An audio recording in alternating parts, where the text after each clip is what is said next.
Most men in their 30s waste their workouts on 5-day splits that destroy recovery and kill metabolism. My 3-day rotation shifted my baseline, replacing bloated exhaustion with lean, consistent muscle growth.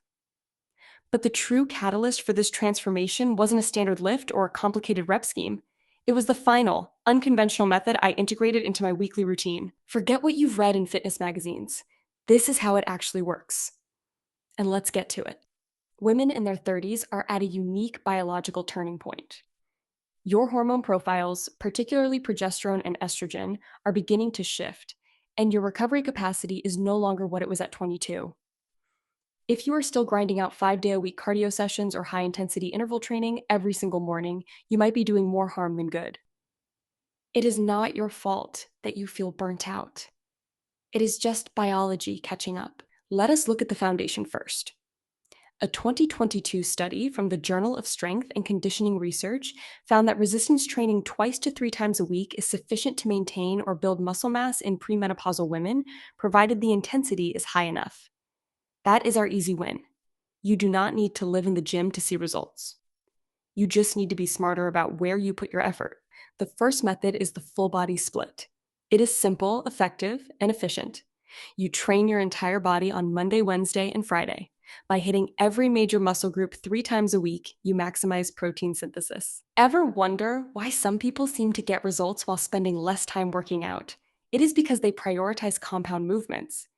You are looking at squats, deadlifts, overhead presses, and rows.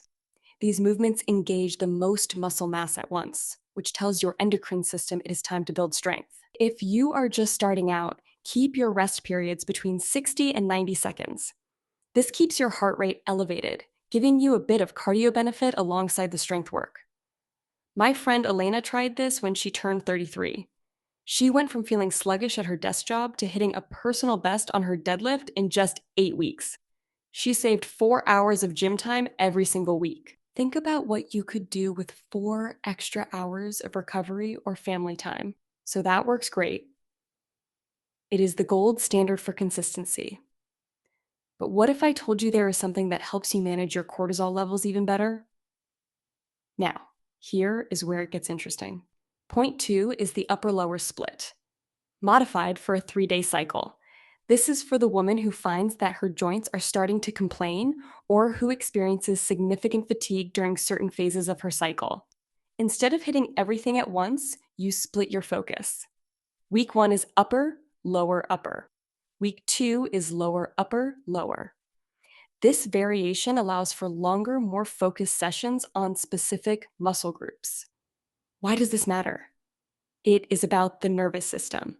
By focusing on just upper or lower body, you can push the intensity higher on those specific lifts without central nervous system burnout.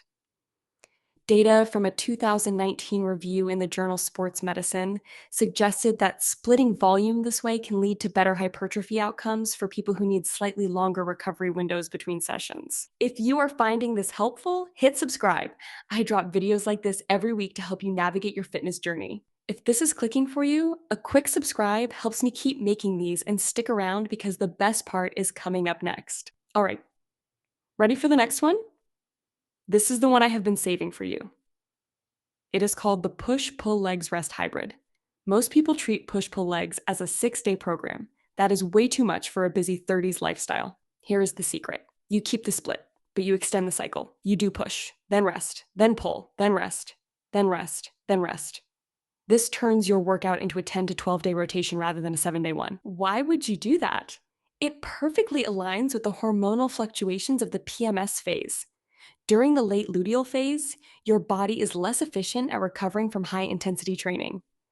By stretching out your rotation, you are naturally giving your body more recovery when you need it most. My client Sarah noticed that when she switched to this rotating cycle, her irritability during her luteal phase dropped by nearly 40%. That is not just a fitness hack. That is a quality of life upgrade. You are training with your biology, not against it. And consider this. The sheer quality of your lifts will skyrocket. Because you have more rest days, when you finally step into the gym, you are fresh. You can actually challenge yourself. which is the primary driver of bone density improvements as we age. Research from the National Osteoporosis Foundation indicates that peak bone mass is largely set by age 30, but weight bearing exercise is the primary way to maintain that density through the next 3 decades. That is a long time. You want your skeletal system to be as robust as possible. Once you see it this way, you cannot unsee it. Your workout is no longer just a chore you check off a list. It is a strategic tool for hormonal and skeletal health. Let that sink in.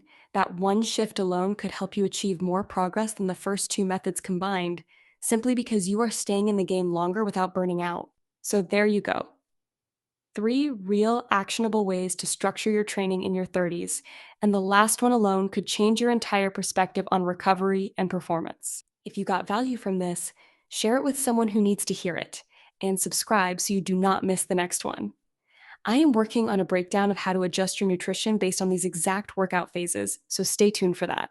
You are capable of so much more than you think. Now, go get after it. Take care.